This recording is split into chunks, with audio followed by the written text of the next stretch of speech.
Hello my dear student, मैं अजीत अवस्थी आपका Awasthi study point में स्वागत करता हूं। आज के इस वीडियो में हम बात करेंगे डायरेक्ट टू इनडायरेक्ट के टेंस नंबर 5 एक्सक्लामेटरी सेंटेंस की। तो आप हमारे साथ बने रहिए। जिस तरह से मैंने आपको पिछले वीडियो में जो भी सेंटेंस पढ़ाए हैं उनके बारे में बताया है कि इनकी पहचान क्या होती है, कैसे पहचानेंगे कि ये सेंटेंस इंटेरोगेटिव नियम से बनेगा, ये सेंटेंस ऑप्टेटिव नियम से बनेगा, ये सेंटेंस इंटेरोगेटिव नियम या ऑप्टेटिव नियम या इंपरेटिव नियम, सब बताए हैं मैंने किस तरह से मतलब इनडायरेक्ट इनका इस सेंटेंस से बनेगा। उसी तरह से आज हम बात करेंगे एक्सक्लामेटरी सेंटेंस की। पहले हम आपको बताएंगे कि एक्सक्लामेटरी सेंटेंस का प्रयोग करके कब डायरेक्ट से इनडायरेक्ट बनाया जाता है, यानी कि ऐसा डायरेक्ट सेंटेंस में क्या पाया जाता है जिससे हम एक्सक्लामेटरी सेंटेंस का प्रयोग करके उसका इनडायरेक्ट बनाते हैं। ठीक है, तो सबसे पहले हम आपको पहचान बताएंगे एक्सक्लामेटरी सेंटेंस की कि आरएस के वाक्य में ऐसा क्या पाया जाएगा जिसे देखकर हमें पता लगेगा कि हमारा जो वाक्य है वो एक्सक्लामेटरी सेंटेंस के अकॉर्डिंग इसका इनडायरेक्ट हमें बनाना है। ठीक है, तो देखिए आपका है टेंस नंबर 5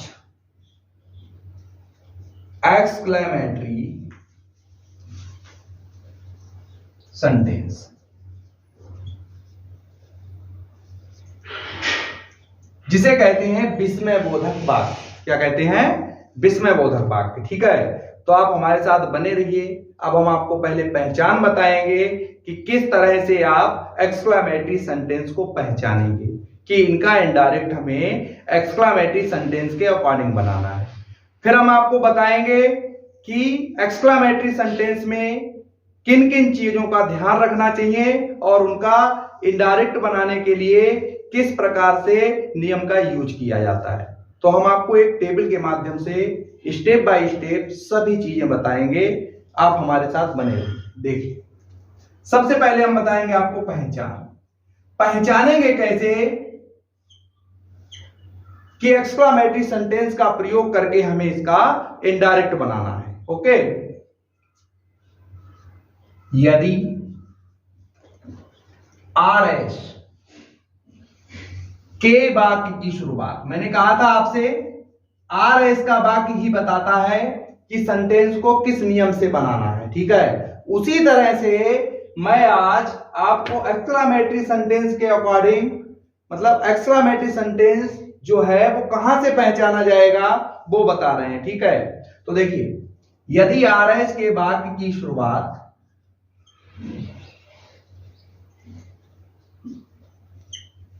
ऐलाश, ये विस्मयबोधक वर्ड होते हैं जिससे ये पता लगता है कि सेंटेंस में किस चीज का होना पाया जाता है। ठीक है, तो देखिए, अगर ऐलाश है तो दुख का होना पाया जाएगा। हुर्रा, ऐलाश के बाद क्या आया भैया? Hurrah. Bravo, oh, what, how, well done,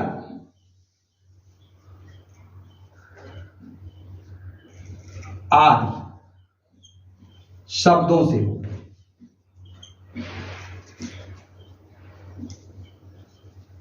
तो भैया, जिस तरह से मैंने उन सेंटेंस में बताया था कि उनकी पहचान क्या होती है, उसी तरह से आज मैंने आपको एक्सक्लामेटरी सेंटेंस में बताया है कि यदि आरएस के वाक्य की शुरुआत alas, hurrah, bravo, oh, what, how, एक शब्द और आता है ऐलाश की जगह पर, वो भी मैं और करके लिखे दे रहा हूं, आह या ऐलाश एक ही बात होती है। ठीक है, तो अगर आह आए तब भी दुख की बात है और ऐलाश आए तब भी दुख की बात है। ठीक है, हुर्रा का मतलब है कि बड़ा ही प्रशंसनीय बात है, यानी कि प्रसन्नता व्यक्त करने वाली बात है, तो हुर्रा का प्रयोग होगा।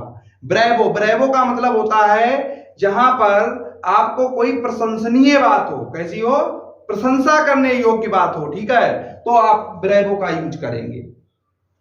ओह व्हाट और हाउ ये तब यूज किए जाते हैं जब कोई आपको सरप्राइज हो। क्या हो? सरप्राइज का मतलब समझते हो? कोई मतलब ऐसी बात हो जो आपने पहली बार जिसका आभास किया हो, ठीक है, इनकी पहले भी आप वो चीजें यूज कर चुके हो, लेकिन आज जब उसे आप यूज कर रहे हो तो आपको कुछ ऐसी चीज उसमें दिखे जो मतलब आपने पहले कभी यूज ना की हो, तो उसको कहते हैं आश्चर्य। क्या कहते हैं? आश्चर्य, जिसे बोलते हैं सरप्राइज। क्या बोलते हैं? सरप्राइज। ठीक है, तो ये आप ओह, व्हाट और हाउ से समझेंगे। वेल डन, वेल डन का मतलब होता है बहुत अत्यधिक प्रिय हो आपके लिए, ठीक है, तो उस टाइप की बात हो तो वेल डन का यूज किया जाएगा। तो ये रहा आपकी पहचान, यानी कि एक्सक्लामेटरी सेंटेंस को पहचानने के लिए आपको पहचान क्या है? आरएस के वाक्य की शुरुआत आपकी या एलास से होगी, या हुर्रा से होगी, या ब्रेवो से होगी, या ओह से होगी, या व्हाट से होगी, या हाउ से होगी, या वेल डन से होगी। तो आप समझ जाएंगे कि इसका इनडायरेक्ट बनाने के लिए हमें एक्सक्लामेटरी सेंटेंस का यूज करना है। अब हम आपको बताएंगे स्टेप बाय स्टेप कि अगर एक्सक्लामेटरी सेंटेंस होगा तो उसका इनडायरेक्ट कैसे बनाएंगे। ठीक है, तो पहले तो पहचानना आना चाहिए। पहचान आप जान गए होंगे कि हाँ किस तरह से पहचानेंगे कि एक्सक्लामेटरी सेंटेंस हमारा दिया गया है। वो आरएस के वाक्य को देखकर आपको पता लग जाएगा, क्योंकि मैंने कहा था आरबी का वाक्य लगभग सभी सेंटेंस में बिल्कुल समान ही रहता है। ठीक है, केवल वाक्य कौन सा बदलता है? आर एस का वाक्य। ठीक है, तो आरबी का वाक्य जिस रूप में असर्टिव में था, इंटरोगेटिव में था, इंपरेटिव में था और ऑप्टेटिव में था, उसी रूप में आपका यहां भी होगा। बस चेंज कौन से सेंटेंस में हुआ है? चेंज आपका जो हुआ है वो हुआ है आर एस के सेंटेंस में। देखिए इधर ये होता है आपका आरबी का सेंटेंस। तो मैंने कहा कोई भी किसी प्रकार का डायरेक्ट अगर है दिया हुआ तो उसमें जो आर बी होगा वो सभी जगह इक्वल होगा। क्या होगा? इक्वल, यानी कि आरबी में कोई भी बदलाव नहीं होता है। जो रूल हमारे चेंज किए जाते हैं वो किए जाते हैं आर एस को देखकर। किसको देखकर भैया? आर एस को देखकर। तो ये वाक्य जो होता है अलग अलग प्रकार का होता है। तो अलग अलग प्रकार का होता है, इसीलिए इस वाक्य के अकॉर्डिंग आपके रूल जो होते हैं वो अलग अलग होते हैं। तो आज का जो रूल है वो मैंने क्या कहा? आर एस के वाक्य की शुरुआत होगी एलाश, हुर्रा, ब्रेवो, ओह, व्हाट और हाउ से। ठीक है, एक बात और ध्यान रखेंगे जो सबसे इंपॉर्टेंट है इस सेंटेंस में, जब ओह, व्हाट और हाउ यूज होता है तो भैया अगर सब्जेक्ट ना दिया जाए, इनके साथ कभी कभी ऐसा होता है कि सब्जेक्ट नहीं दिया जाता है, ठीक है, तो सब्जेक्ट हम इट का प्रयोग करते हैं। किसका प्रयोग करते हैं? इट का प्रयोग करते हैं। और भैया भाव के अनुसार, भाव के अनुसार, भाव के अनुसार, ठीक है, हम वेरी या ग्रेट इनका यूज करते हैं भाव के अनुसार। इनको हटाने के बाद इन्हें क्या करते हैं? हटाकर, इन्हें क्या करते हैं? हटाकर सब्जेक्ट के स्थान पर, अगर उस सेंटेंस में सब्जेक्ट है तो सब्जेक्ट है तब तो कोई बात नहीं, ठीक है, और अगर सब्जेक्ट नहीं है तो इट को लेके आते हैं। किसको लेके आते हैं? इट को लेके आते हैं और भाव के अनुसार वेरी या ग्रेट शब्द का यूज किया जाता है।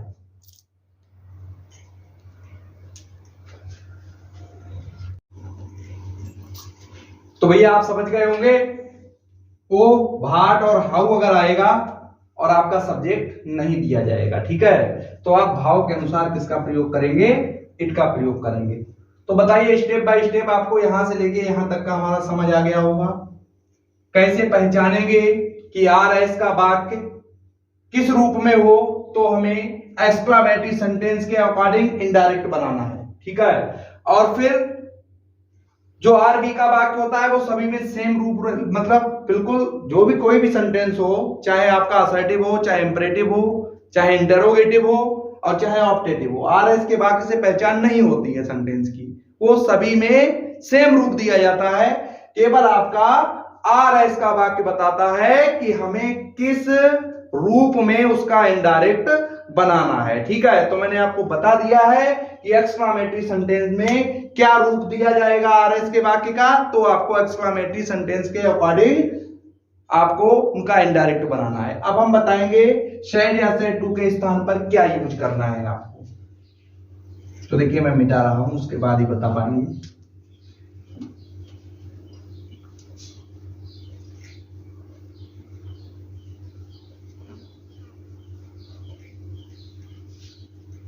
तो देखिए भैया, ये रहा डायरेक्ट, अब ये रहा आपका इनडायरेक्ट। सेड या सेड टू के स्थान पर, सेड या सेड टू के स्थान पर। तो भैया डायरेक्ट में अगर एलास आता है, एलास आएगा कहां, ये तो बात आपको पता ही होगी। डायरेक्ट में जो आर एस का वाक्य होगा, किसका वाक्य होगा, आर एस का वाक्य होगा, उसी आर एस के वाक्य की शुरुआत जो अगर एलास से होगी तो भैया सेड या सेड टू के स्थान पर, सेड या सेड टू के स्थान पर एक्सक्लाइम्ड विद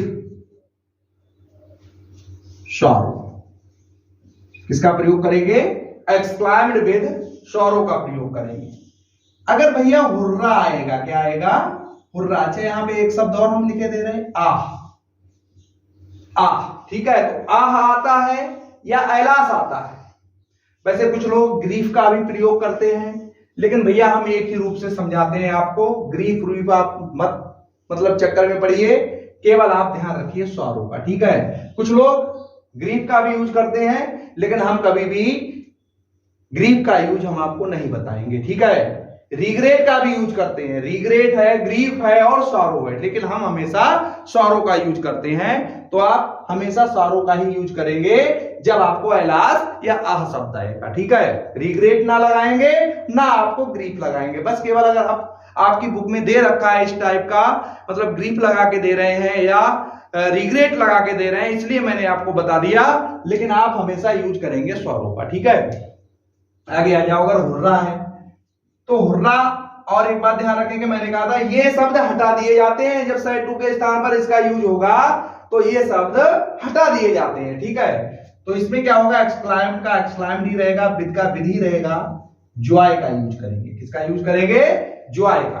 अब आपका आ गया ब्रेवो, ब्रेवो आ गया, क्या आ गया, ब्रेवो। एक्सक्लाइम्ड विद प्राइस का यूज करेंगे, प्राइस का यूज करेंगे। एप्लाउस का भी यूज होता है, लेकिन हम एप्लाउस का यूज नहीं कराते, ठीक है। एप्लाउस अगर लगाना है तो एक्सक्लाइम्ड विद प्राइस की जगह एप्लाउस का भी यूज हो सकता है, लेकिन हम नहीं करते, हम हमेशा बताते हैं एक्सक्लाइम्ड विद प्राइस। अब आ जाइए ब्रेवो के बाद ओह, व्हाट, यही ब्रेवो ही रूप होता है बेल्डन का। बेल्डन आ जाए तब भी आप एक्सक्लाइम्ड विद प्राइस का ही यूज करेंगे, ठीक है। आ जाओ हाउ, इन तीनों का एक्सक्लाइम्ड विद, एक्सक्लाइम्ड विद, एक्सक्लाइम्ड विद और सरप्राइज, सरप्राइज, सरप्राइज, सरप्राइज, इन तीनों में सेम यूज होता है, ठीक है। तो ये टेबल अगर आपको पता है, और कामा इन्वर्टेड कामा के स्थान पर फिर वही जाना माना आ गया डेट, क्या आ गया, डेट। अगर आपको ये टेबल पता लग गई तो आप आराम से किसी भी सेंटेंस का इजीली से, बिल्कुल। और एक बात, ये शब्द हटा दिए जाते हैं, ये बात ध्यान रखना, मैंने लिख दिया यहां पर alas, hurrah, bravo, oh, what, how.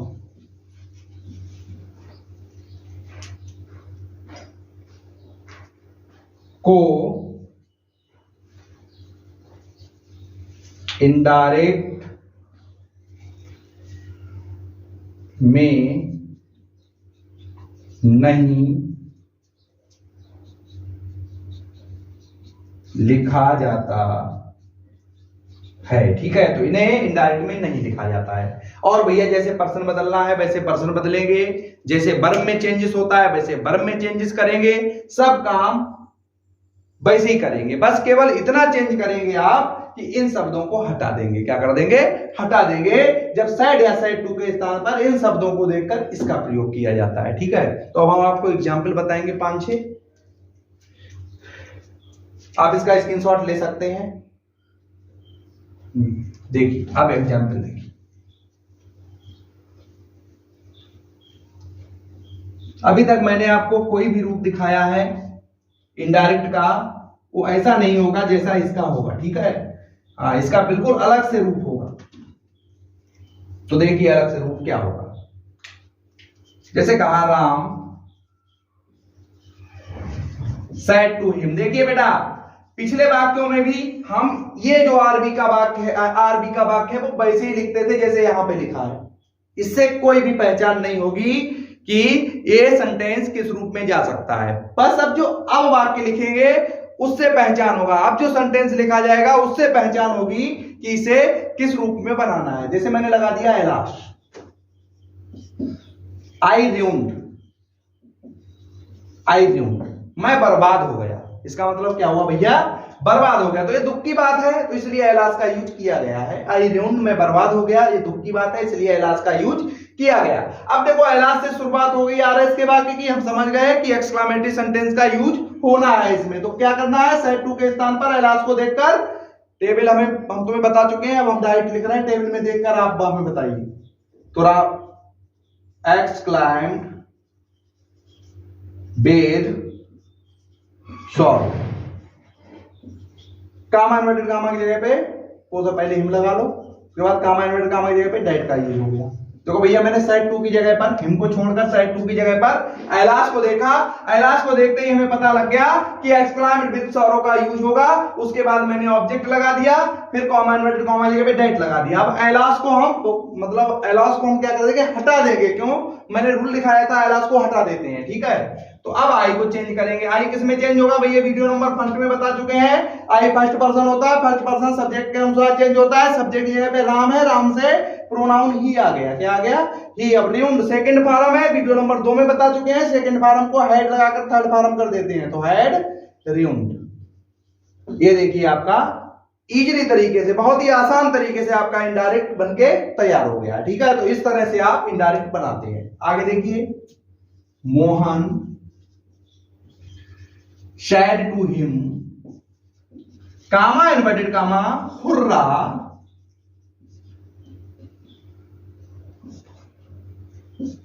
Hurrah, I won the match, I won the match। ये आपका सेंटेंस आ गया। तो देखिए भाई आपकी हुर्रा है। अब हुर्रा क्यों आया ये भी समझ लीजिए। आई मीन्स मैंने और बॉन मीन जीता और द मैच। देखो बड़ी प्रसन्नता की बात है, इससे प्रसन्नता व्यक्त की गई है, इसलिए हुर्रा का यूज हुआ है, ठीक है। अब देखिए हुर्रा को देखकर मैंने सेड टू की जगह पर, अब एक्सक्लेमेटरी सेंटेंस से बनेगा। क्यों बनेगा, क्योंकि आरएस के वाक्य की शुरुआत हुर्रा से हुई है। मैंने यही लिखवाया कि इन शब्दों से अगर होती है आरएस के वाक्य की शुरुआत तो एक्सक्लेमेटरी सेंटेंस का यूज किया जाता है। यही तो बताया भैया। हाँ तो देखिए हुर्रा से शुरुआत हुई है तो मोहन सेड टू की जगह पर exclaimed with joy, exclaimed with joy। अब हो गया हमारा हिम। हिम के बाद डेट का प्रयोग हो गया कामा इन्वर्टेड कामा की जगह पर।